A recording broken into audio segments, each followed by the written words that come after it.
Hello, this is Eric from labofcoding.com. In this video, we look at comments and statements in Python.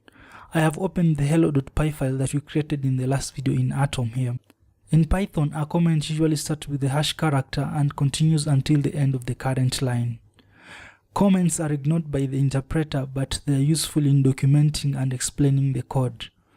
So it's usually good to comment your code to provide explanation for yourself and even for others who will read the code at later times. So we can add a comment. Let's say print hello world.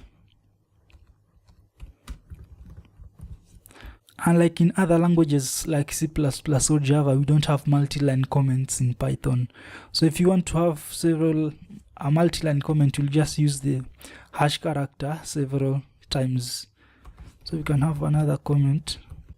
In Python, statements are delimited by the new line character. For example, the first print function is a statement on its own, and the second print function is another statement on its own.